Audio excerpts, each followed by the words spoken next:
Did a white retail worker at Macy's call a customer the N-word?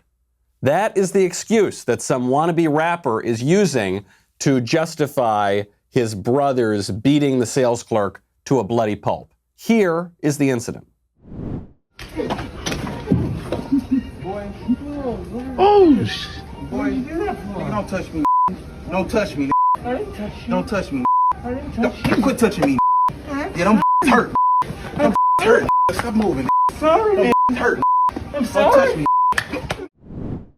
I'm sorry. I don't know what he's apologizing for, because there's no evidence in that video of what the guy who was filming claimed, which is that the sales clerk called the shopper the N-word. No evidence of it at all. And I actually bet that he didn't call him the N-word. And my evidence for why I don't think that guy who was denying calling him the N-word called him the N-word is because we call the word the N-word. We treat the word with such terror, such awe. It's like the Israelites using the unspeakable name of God in olden days. So I don't think he did it. Even if he did it, would that have justified that beatdown? I'm not so sure about that. Everybody is looking at the last few weeks through the lens of race. I think it is much better explained through the lens of ideology. We will talk about the N-word. We will talk about the M-word. We will say things that the left does not want us to say. I'm Michael Knowles. This is The Michael Knowles Show.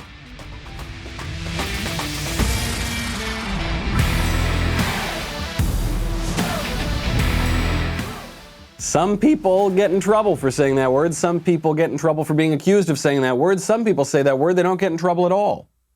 Wonder what the difference is. We will get to it in just a second. First, though, which major DC monument will be attacked first? That was our question yesterday. My favorite answer is technically not correct, but it is generally correct. It's like that AOC distinction between being factually correct and morally right. This is from Danny. He says, Rocky Balboa's statue will be next because he beat up Apollo Creed, a black man. Fair enough. Fair enough. It's not in DC, but close enough. Question I want to know today. Should we cancel Jimmy Kimmel? We'll get to the Jimmy Kimmel story. Maybe you've seen it already. Should we cancel Jimmy Kimmel? Some people get in trouble for saying the N-word. Some people get in trouble for being accused of saying the N-word. Some people don't get in trouble at all. We'll see why and how you don't get in trouble at all. But first, got to thank our friends over at Paint Your Life. Paint Your Life is super duper cool. Having nice artwork on your home, first of all, is essential. It just makes a house a home. It makes a place so much nicer. If you want to give a truly meaningful gift, you got to try Paint Your Life, which gives you a professional hand-painted portrait created from any photo at an affordable price, at a really affordable price. You can choose from a team of world-class artists, work with them until every detail is perfect. The user-friendly platform lets you order a custom-made hand-painted portrait in less than 5 minutes. I love these guys. I used it for my stepbrother for his wedding. The painting is just unbelievable. I've commissioned another one now. I'll let you know how it turns out. I'm sure it'll be beautiful. You get to work with the artists at every step of the way, see proofs. At paintyourlife.com, there is no risk. If you don't love the final painting, your money is refunded, guaranteed. And right now, you can get 20% off your painting because you listen to this show. Check it out right now, free shipping. Get this special offer by texting the word Michael, M-I-C-H-A-E-L, to 64,000. That is text Michael to 64,000. Paint Your Life. Celebrate the moments that matter most. And artwork that I strongly, strongly recommend. That Macy's employee was accused of calling that guy the N-word, and he got this awful beatdown. No evidence that it actually happened. A white Antifa guy, a Marxist or an anarchist Marxist, actually walked up to a cop, a black cop, and called him the N-word to his face. No consequences whatsoever. I feel sorry for your family. You're a piece of shit. He says he feels sorry for this guy's family. This guy's not looking like he's got his life in order exactly. You're part of the problem. And I hope that your children treat you the way you deserve to be treated. So spewing vile insults at this guy. What's up, Sure, he's bro? on 1,000 drugs. I'm peacefully protesting. What's up? What's your mask? What's up? You got your mask. Use your mask. Stop being a Do what's right. Do what's right, guys. What's right, guys? That's all. Hey, What's up, man? We gonna do what's right, big dog. right, hey, I always say that because we got corona. But tell this stop putting these There it things is. on There's there. the word. You're a I guess I can't even say it. You're a BITCHASS N-word. Did I do that right? I don't know what I'm allowed to say, what I'm allowed to spell. It's very confusing these days because it varies person by person. This guy was allowed to say it completely outright to a black guy's face, no problem whatsoever, because he's got the right ideology.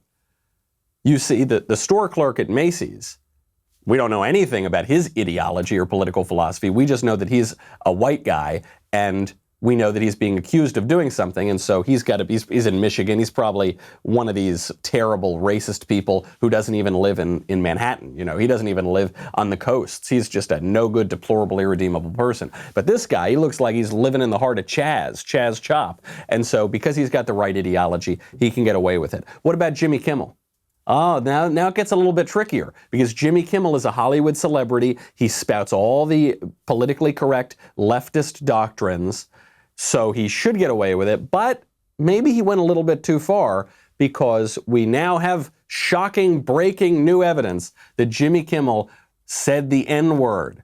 Now, we already know that he's worn blackface, I guess technically. He's darkened his skin. He's portrayed black celebrities and characters. That is no longer acceptable. But then there's this album that Fox News is reporting as an exclusive breaking news audio gathered by Fox News. It's a joke album in which Jimmy Kimmel allegedly plays Snoop Dogg and sings the N-word. Bringing gifts and shit for baby boo in the hay. Well, there was danger in the manger. Word, the evil king was on they ass. They packed they shit and got the out fast. Yeah. Little J was okay. So now my homie Dr. Dre and me, we celebrate that day. Fat in a sleigh giving shits away. Yeah.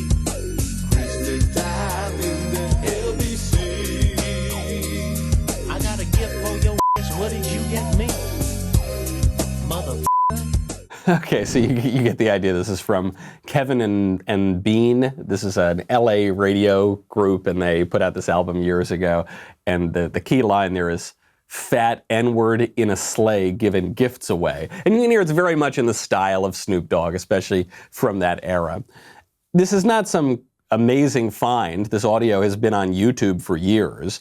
And the thing that I find funny about this is this was run news headline, exclusive footage, Jimmy Kimmel says the N-word, and then they include the audio in there, but they bleep out the word. So I have no idea if he actually said it or not. I guess I take their word for it that they said it, but that's the kind of care, that's the kind of walking on eggshells that we have around this word, except only for certain people.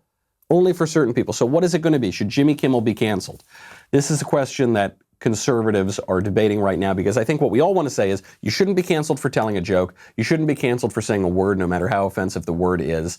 And we should give comedians a little bit of more leeway. Sure, that's how I feel. Except that's what we've been saying for years.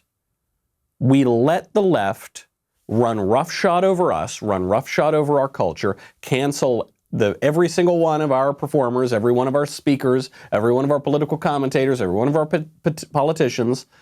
We let them all do it, and then we give them a lot of grace, and they don't learn the lesson.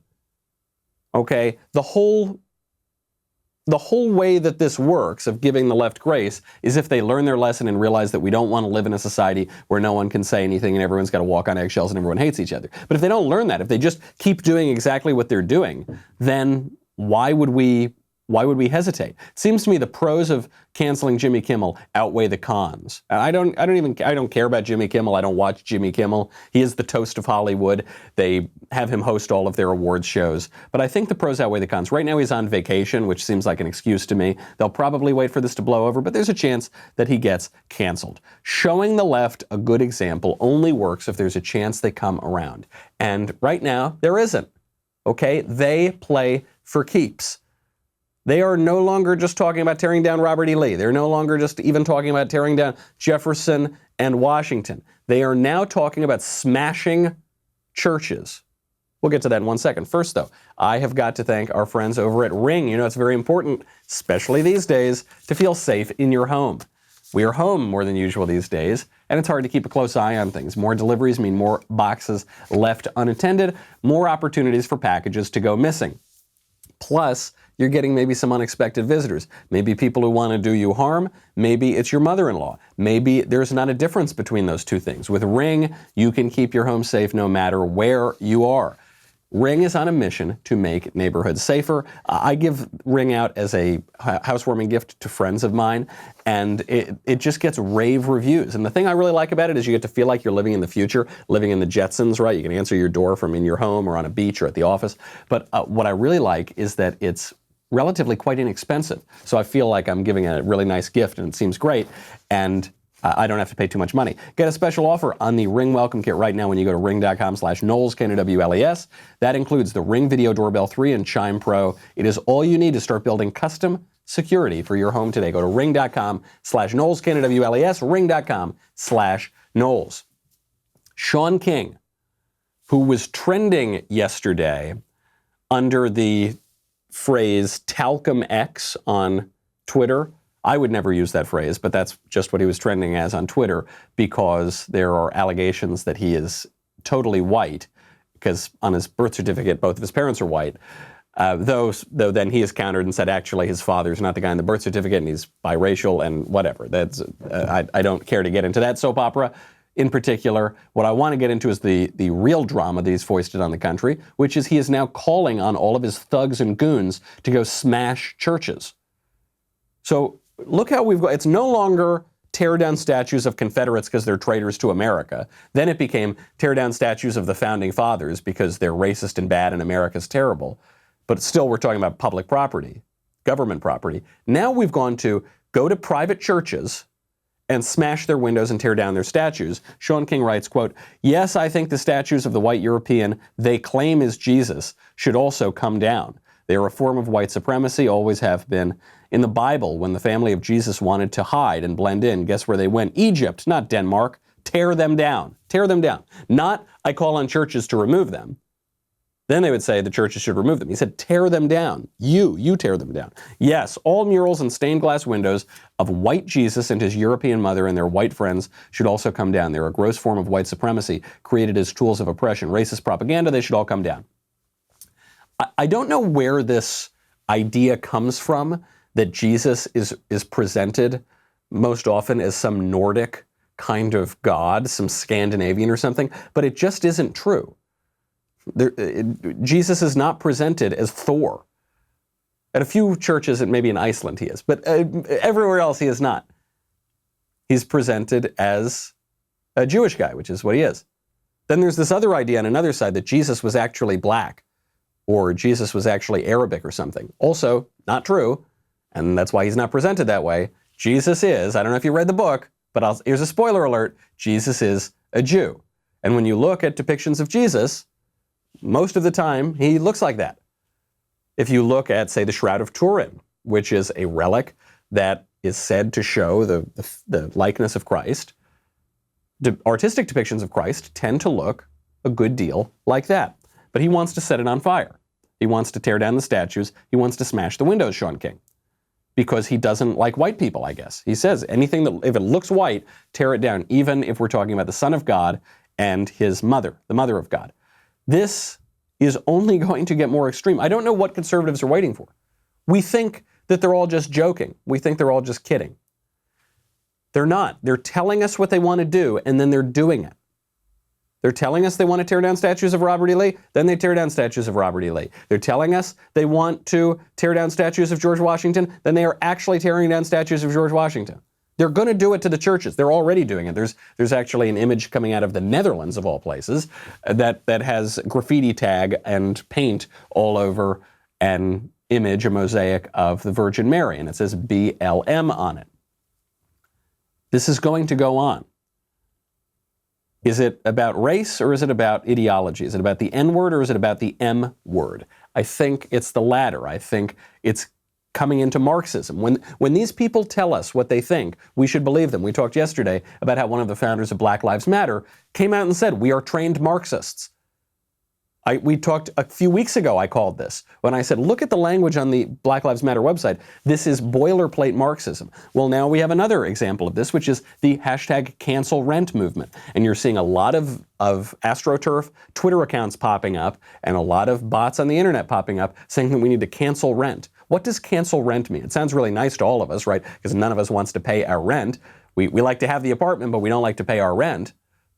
What does cancel rent mean? It means cancel private property. Because if you don't pay your rent, then the landlord can't pay his mortgage. If he can't pay his mortgage, he loses the property. And you hear explicit calls for this from many prominent left-wingers, including now, and especially perhaps, the leaders of Black Lives Matter. This is what they always do. They give you a slogan that you think that you can agree with and buy into, but that slogan is a gateway to premises that would completely destroy your civilization. So Black Lives Matter, as I've said, nobody disagrees with the phrase Black Lives Matter. That's why everyone posted the square. But Black Lives Matter doesn't mean Black Lives Matter. Black Lives Matter means Marxism, as the founders of Black Lives Matter actually told us over the past few days. Cancel rent sounds great, right? But it doesn't just mean cancel rent. It means cancel private property, cancel your political rights, cancel your economic rights, destroy your country. What is the result of this? We're actually seeing this experiment play out in real time over in CHAZ Chop, named by viewers of this show Somalia, the Soviet Union, and Venezuela, among other things. Well, in 48 hours in CHAZ Chop, 2 people were shot. A 19-year-old was fatally shot in the protest area, according to the mainstream media, also known as the anarchist occupied zone. And then another person was shot and hospitalized in very serious condition. This is going on all over the place. Forget just CHAZ Chop, Somalia, as the most extreme example. Just go to New York, run by Mayor Bill de Blasio, a commie himself. Well, what's going on in de Blasio's New York? Crime is up through the roof. There was a video that circulated yesterday of a bunch of thugs throwing a firecracker at a homeless guy and watching it explode on top of him. Here it is. He's running away. It's a big explosion on a homeless guy. That is, it doesn't look, I know that the mainstream media have tried to accuse white supremacists and the phantom of the Ku Klux Klan for committing these crimes. Doesn't look that way to me. This is what's happening in Bill de Blasio's America. This is what's happening in CHAZ Chop America. This is what the left wants to do. Are we going to believe them when they tell us this is going to happen? You can't blame them for dishonesty. They're telling us what will happen, and then they are doing it. What is the goal of all of this? Is the goal of all of this to have racial reconciliation? No. They're using race as a means of effecting their ideological ends. And we've got a Black Lives Matter activist admitting this on television again yesterday on CNN. We'll get to that in 1 second. First, though, I got to thank our friends over at Lightstream.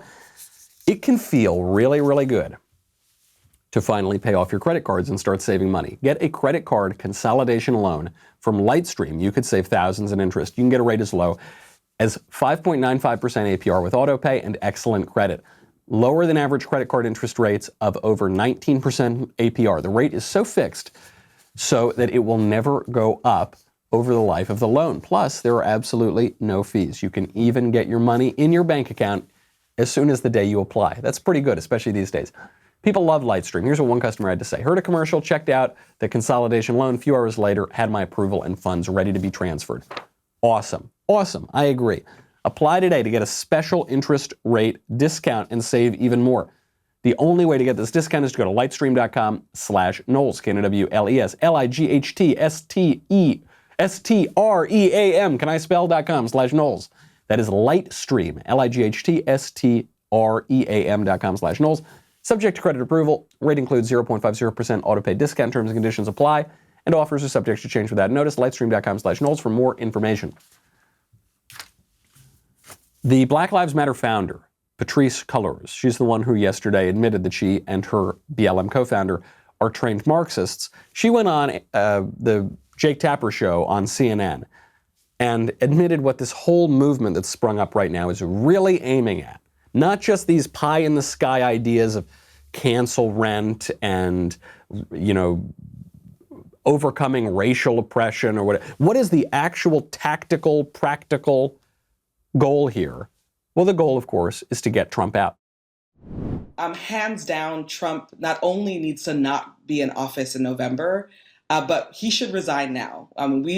Trump needs to be out of office. He is not fit for office. And so what we are going to push for is a move to get Trump out, while we're also going to continue to push and pressure Vice President Joe Biden around his policies and relationship to policing and criminalization. That's going to be important. But our goal is to get Trump out. The goal is to get Trump out. We knew that. I said this weeks ago when everyone was pretending this was about a man being killed in Minnesota or a man being killed in Georgia. And I said, it's not about any of that. It has nothing to do with that. This is about the elections in the immediate moment. This is about getting Trump kicked out in November. And then more broadly, this is an issue with liberalism. But did you hear that at the end? Hear what she said at the end. She goes, we want to get Trump out and then we want to push Joe Biden. There are some people, I've even heard conservatives say this. They say, it would be better for America if Joe Biden gets elected. I've heard this. Some conservatives think that because they think that we're at such a fever pitch right now. Trump has so triggered the libs that the libs are now burning down all the cities. And so maybe we just need to give them, we need to give in. We need to give them the presidency, say, okay, we surrender. Please stop burning our cities. Joe Biden, he's nothing, right? Joe Biden is relatively moderate given the present state of the Democratic Party. He's been around forever. We all know him. It'll just be a return to normalcy. Let's just put Joe Biden in there. We'll get moderate progressive governance, and then we'll fight again next time until they start burning our cities again, and then we'll cave again. I think that what Patrisse Cullors just said here, what BLM is admitting, is what you've all got to fear. You don't really have to fear Joe Biden. Joe Biden can't even spell his own name right now. He doesn't know where he is, and he happens to be in his own basement. You've got to fear the people who are going to be around Biden. Biden is nothing. I've talked to Democrats about this. They will say Joe Biden is not with it, but the people he puts around him are. Think about how quickly radical ideas have been mainstreamed in the past few weeks. You remember 2 years ago, President Trump said, if we tear down statues of Lee, they're going to tear down statues of Jefferson and Washington. And everybody laughed at him, and then within 2 years it happened. Well, actually, just within a few weeks, we've gone from Lee to Jefferson to Washington to now Jesus and Mary. That's how quickly things accelerate. We've gone from laughing at the Green New Deal as a big joke to living the Green New Deal. Basically, transportation was shut down for 2.5 months. We were all thrown out of work. We all got huge, massive government bailouts, trillions of dollars. We're living the test run of the Green New Deal. Radical ideas can be mainstreamed very quickly. Do you really not believe that some of the 20-somethings who are going to be working in the hypothetical, heaven forfend, Joe Biden administration wouldn't agree with these radical proposals? They all would. Every single one of them would. All these 20-somethings who just graduated from college, they've got degrees in cultural studies, studies of culture of studies, all leftist indoctrination.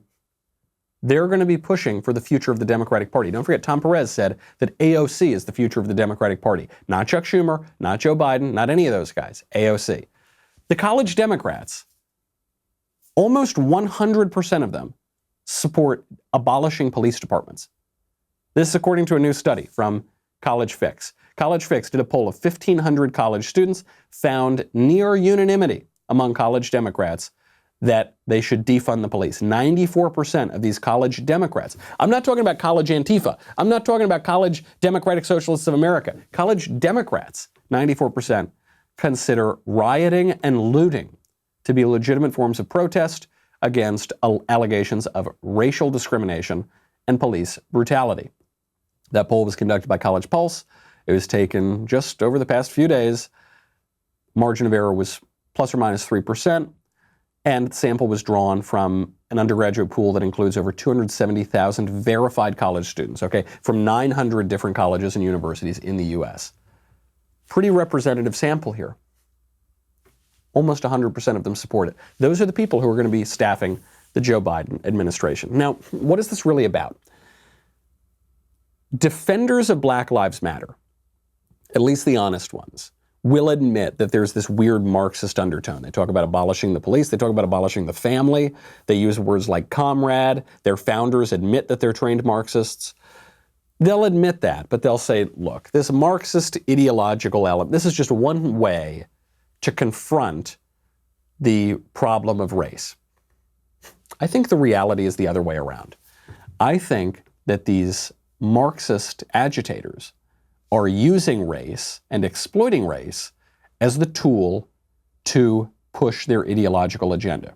I think this is what Marxists have been doing in the United States for over a century. They know that the weak point of America is race. That's the fault line. That's where things begin to crack. And so they just poke that wound. They just put their finger in that as much as they can to cause discord to affect their ideological ends.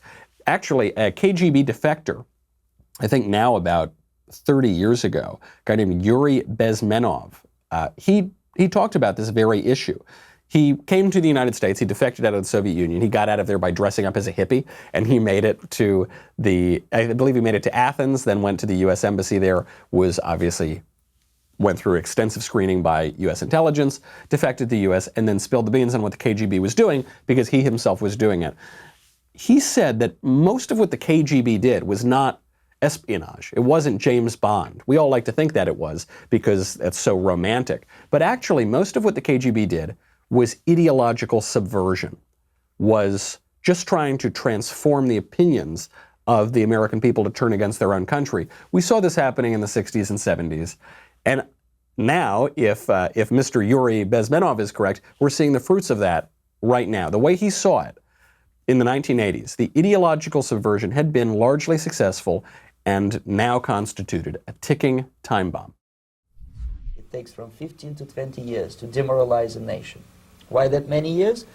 Because this is the minimum number of years which requires to educate one generation of students in the country of your enemy, exposed to the ideology of the enemy. In other words, Marxism-Leninism ideology is being pumped into the soft heads of at least 3 generations of American students without being challenged or counterbalanced by the basic values of Americanism, American patriotism. The result you can see. Most of the people who graduated in the 60s, dropouts or half-baked intellectuals, are now occupying the positions of power. You cannot change their mind, even if you expose them to authentic information, even if you prove that white is white and black is black, you still cannot change the basic perception and the logic of behavior. In other words, these people, the process of demoralization is complete and irreversible. Now, what he's saying, it seems like this big, wild, crazy secret knowledge, but what he's saying is just obviously correct. It's just common sense. We know that Americans have been demoralized because now even our elected officials are supporting protests of our very own flag. We're tearing down statues of our founders. The country hates itself, without question. I mean, you can read it in the New York Times, you can watch it on CNN or ABC. So that demoralization has certainly happened. What was the process of that? It was infiltrating American institutions, most especially the universities, and it takes 15, 20 years, and then it actually happens. We know that that's happened too. We know that there is a lot of Marxist indoctrination that goes on in the universities. If you've ever attended a college class, you've probably experienced it firsthand. So we do know that sort of thing is happening. It makes one wonder if we won the Cold War from a military perspective, but ideologically perhaps we lost it. There is another school of thought, though, which is that this isn't just about Marxists. I mean, obviously these idiots in CHAZ and CHOP and the BLM people, they are Marxists and they admit that they are, but this is about liberalism itself. Because, okay, the Marxists are trying to attack and infiltrate. Well, how come the liberals let it happen? Maybe there's something within liberalism that is weak enough that allows for that sort of attack. And when you think about what liberalism really says, it does seem open to that sort of vulnerability, because the premise of liberalism is that we are constantly liberating ourselves from the oppressive past. The basic idea of liberalism is right there, liberate, is that the past is bad and the past is oppressive. And only now, in modernity, have we been able to liberate ourselves from that. And this process doesn't just stop. It actually continues on, and that's how you get progressive liberalism. That's even some forms of allegedly conservative liberalism still see that we are constantly liberating ourselves from the bad old past into the good, bright, perhaps utopian future. I actually think it could be a combination of these two things, because by this view, We traditionally think of liberalism and communism and fascism as completely different things. They're all totally opposed to one another. And yet, when we talk about communism and fascism, we realize they're not necessarily opposed to one another as two sides of the same coin. They share a lot of the same premises, right? That's why we point out that there are so many similarities that the communists had with the fascists and the fascists had with the communists. Maybe liberalism has a little bit of a similarity there too. They're all about overcoming the oppressive past, giving us this new, bright, utopian future. They're all views of the world that prioritize human knowledge, rational knowledge, state power. They're all views of the world that ultimately, I think, tear away our past, tear away our culture, move us toward a more utopian kind of ideology. And maybe because of that, they're all fundamentally flawed. Even liberalism, the last of the three great ideologies that was standing after the Cold War, right? We took care of fascism a long time ago. Then we took care of communism in the 80s. Liberalism was remaining. Well, maybe it's not remaining for very long. And maybe we need to rethink something. I know there are a lot of conservatives who say, we're conservatives because we're liberals. Well, I think that moment is kind of over. And I think now conservatives need to offer something that is distinct, it's different, it's an alternative. In the words of Phyllis Schlafly, a choice, not an echo. Because right now, this ideology creates a lot of absurdities. Most especially, we just saw a video of a white, liberal, Black Lives Matter supporter starting an argument with a Hispanic Trump supporter and then being asked for reparations by the Hispanic Trump supporter. And he supports reparations, but he won't give the reparations to the Trump supporter. We'll get to all of that in one second. First, though, I got to thank all of you. We've made it to 78,000 subscribers on my YouTube channel, the Michael Knowles Show YouTube channel. Let's get it to 100, if you wouldn't mind helping me out. Thank you very much. There's a lot of fun stuff there, a lot of breakouts, interviews, that sort of stuff. If you are not already a Daily Wire member, you should consider getting a Reader's Pass. $3 a month. For your first month, though, just 99 cents.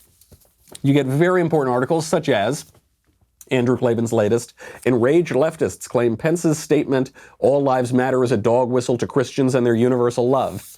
So you get some satire there too. You also get a lot of, in-depth analysis from Ben or from Matt or from me or from other people at the website. So head on over, dailywire.com/subscribe. We'll be right back with a lot more.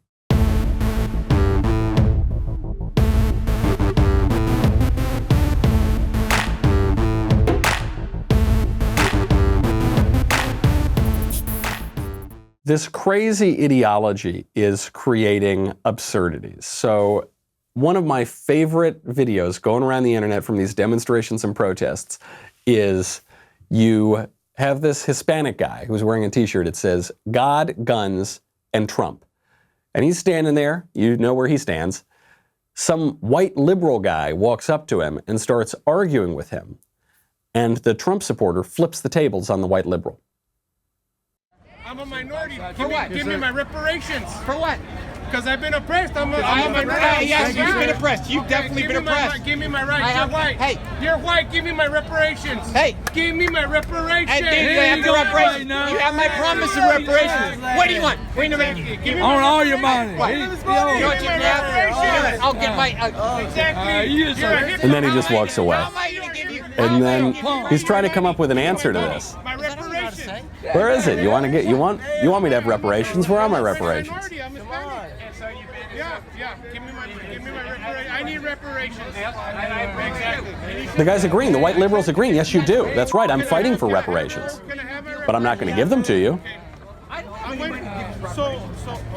And then the Hispanic Trump supporter says, so what are we even talking about? He just calls him out. He calls out the hypocrisy. Says, okay, you want me to have reparations, right? Yes, I want you to have reparations. You think I'm oppressed, right? Yes, I think you're oppressed. Okay, well, do it. Put up or shut up. Give me my reparations. Well, no, I'm not. I don't want to do that. Oh, okay. So this is all just a game. I mean, I don't think that this white liberal meant to show this point or meant to concede this point. But what he is showing here is that all this racial agitation is simply a political tool. It's an exploitative tool to affect their ideological ends. And the ideological ends very often are the exact opposite of what you might hear from the racial agitators. So for instance, in CHAZ in Somalia, the leftists there have instituted a program of racial segregation. There's an area on a big field where all the black people are on one side, and then there are these white guards who are standing there. And so a guy with a camera shows up and he says, hey, can I go into the black area? And the white guards say, absolutely not, only the blacks go in there.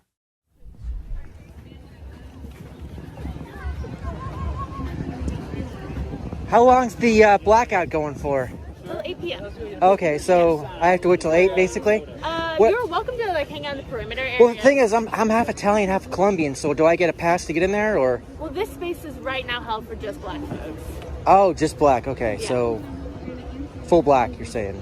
If you have black ancestry, or if you have experienced oppression because you are black, then you can enter this space. Okay, thank you. Yeah.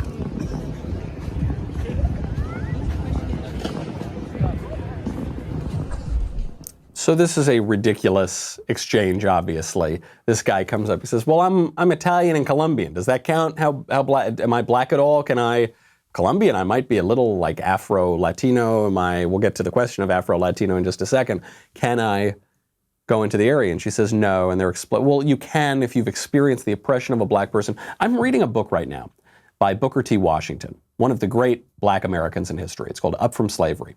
And he describes all the insane segregationist ideologies that came up when you had a system that was trying to figure out exactly with precision what race someone is. So he said there was a man who went up to get a room at a hotel, and they said, you absolutely cannot, you're not allowed to stay here, because he looked like a black guy. But then it became clear that this man was actually a Moroccan. So he looked like a black guy, and I guess he's African, right? But because he was a foreigner, he wasn't an American. When they realized this, they were so embarrassed and immediately gave him a room at the hotel. And this man learned not to speak any more English while he was in America. Same thing on a train car once. Booker Washington is there with a Native American man. They look almost the same, hard to distinguish who they are. But they said, no, the Native American can eat here, but the black guy can't eat here. When you try to parse these little differences, it's ridiculous. That's in part why segregation fell apart, is because of how ridiculous the ideology of it had become. The same thing is happening here. We're seeing the same ridiculous ideology on the other side. We're seeing the mirror image. And the left is not pushing for a racial integration or a racial equality in any way. It is merely an oppression, real or imagined, in many cases a completely imagined oppression, that is just completely flipped, and we should oppose it every step of the way. But the absurdities will abound. I wonder if it might collapse under the weight of its own absurdity, probably not before a lot more harm is done. But AOC showed this the other day, because AOC is getting a little bit jealous. She's envious that all of the black grievance politics are getting the attention, and she's not allowed to participate in those grievance politics. She has now redefined Latinos as black. The first thing that's so important is for us to talk about racism within our community and how we fit both, how we are both impacted by racism in the United States and across the world, but also how it exists within our own communities. And a lot of times I'll hear people say, okay, this is about Black Lives Matter. What about Latinos? And I always say, Latinos are black. we are Afro-Latina, and we run an entire racial spectrum. And so we have to have conversations around colorism, and we have to have conversations about the African and indigenous roots from which we come and how that's reflected in systems of power, wealth inequality, and frankly, our political system. Latinos are black. That's the big brain take from AOC. News to me, but well, that's pretty interesting. I also can't let her get away with that pronunciation. Notice what she does. She's speaking perfectly fine English. She grew up in Yorktown. She grew up in a very ritzy town in Westchester County. So she's speaking English like a normal person. She goes, and one thing I always hear about Latinos is that some people say that they're either white or black. But what I want to point out is that Latinos are black. Why are you pronouncing it that way? Well, I am Italian, right? I'm of Italian extraction. When I decide where I want to go to dinner some nights, do I say, okay, well, we can either get hamburgers or we can go get, some hot dogs, or maybe we can go get Italiano. yeah, no, I don't know, we'll get whatever you want. We can go get a grilled cheese, we'll get a cup of soup, or maybe we'll go eat some Italiano food. No, I don't do that. I say Italian food. I don't say, oh, okay, I want to go, maybe I'll have some escargot tonight. Let's go eat français. Oh, français would be very good. No, I speak English, the way that English people talk. Same thing with Latino. I mean, the word Latino, really what we're talking about is the word Hispanic. Now it's politically incorrect to say Hispanic, so you have to say Latino. But the pronunciation of it is a ridiculous performance of this kind of racial grievance politics. And I think you're going to see pushback. I think actually AOC is probably going to have to apologize for this, because there is a little bit of a debate right now going on the left between the intersectional woke people who say that every racial and sexual minority has to, religious minority, they all have to combine together and put away their differences for a second to stop the oppressive straight white Christian male who thinks he's a man. And so they'll all get together in kumbaya. And then there's this kind of older, more Marxist form, which you're seeing in Black Lives Matter, which basically says, no, Hispanics are not black, Colombians are not black, Asians are not black. The black experience is a unique experience, and we are going to be a sort of monolithic unit. We're going to see that debate. AOC is pretty adept at navigating the waters of left-wing culture, so I don't think she's going to have to deal with this, necessarily straightforwardly, in a direct way. But she may have to apologize. She may have to ease her way around it, which will be difficult with her time because she's now being encouraged to run for Senate against Chuck Schumer. I hope this happens. There's been chatter about this in New York circles for a while. Chuck Schumer, Democratic leader in the Senate, and AOC, this freshman congressman. But don't forget, AOC ousted a big power player in the Democratic Party, Joe Crowley. That was how she got in the first place. And so it's not far-fetched. One thing the era of Trump has certainly taught us is never say never. Things like this can happen. And actually, speaking of Trump, Trump himself is encouraging AOC to run for Senate. Trump endorsed her and said, actually, AOC in the Senate would be a big improvement, and she would win. So he's just doing this to needle Chuck Schumer. But it's a pretty funny point. A Bernie Sanders advisor, David Sirota, is saying, just going to say something out loud that should be obvious. The fastest way to speed up the process of changing the corrupt, do-nothing, status quo protecting culture of the National Democratic Party is for AOC to defeat Chuck Schumer in a Democratic primary in 2022. I want to focus in on that key word here, speed up. Speed up the process. That is what we're seeing happening. We're seeing a process of cultural decay speed up. And so you'll have the race hustling, which has been building for decades now on the left. That is speeding up in a way that I don't think any of us would have expected.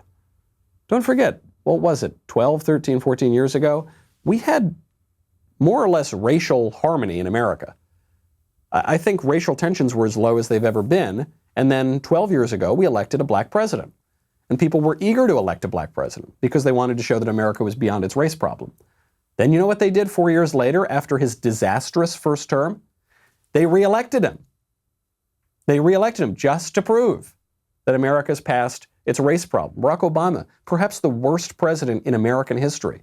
And there have been some duds, but Obama might be the worst. Still gets reelected. Largely to make this important point that America has passed its race problem. And now, eight years later, we seem to be in worse racial issues than before. The left is pushing that. They're pushing that just like the Soviets pushed it when the Soviets were around, just like our adversaries around the world are pushing it today. They know that that is a weak point, and they want to advance their own ideological agenda. We're seeing the tearing down of statues accelerating, increase day by day. We went from Lee to Jesus very quickly. We had a couple saints and a couple founding fathers in the middle of that as well. Things are happening very quickly, and I think it's why we need to take this leftist ideology to its logical conclusion. It's why we don't necessarily need to defend Jimmy Kimmel. It's why we don't necessarily need to defend liberalism. Say I'm a conservative because I'm a liberal. We need to offer an alternative, something that actually conserves our American culture, our solidarity among Americans of all different stripes, our love of our country, our love of our history. Trump began his presidency by saying, everyone bleeds the same blood of patriots, right? The racial differences are superficial. Our love of country is what will bind us together. And what did the left immediately go for? The American flag. George Washington, Thomas Jefferson. They said, okay, if you're not going to allow us to be divided on race, we'll go right to the heart of America and divide ourselves. We as conservatives need to offer something that tells us why we need to conserve our country, our traditions, our history, our culture, our people, our solidarity as countrymen. If we can't offer that, if all we can offer is progressivism light, if all we can offer, when the left says America's rotten to the core, if all we can offer is America's not that bad, if all we can offer when the left says tear down statues of Jesus and George Washington is no, just tear down Robert E. Lee, if that's all we can offer, that is a weak sauce. That is doomed to failure. We need an alternative, a choice, not an echo. We're going to have to use our words very carefully. We're going to have to choose our tactics very carefully, and we're going to have to be in for a bumpy road, because at the rate that things are going, very likely the only way out is through. All right, that's our show. I'm Michael Knowles. This is the Michael Knowles Show. We'll see you tomorrow.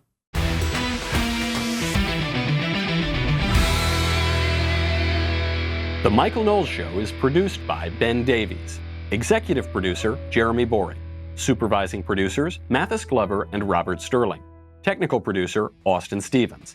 Assistant director, Pavel Wadowski. Editor and associate producer, Danny D'Amico.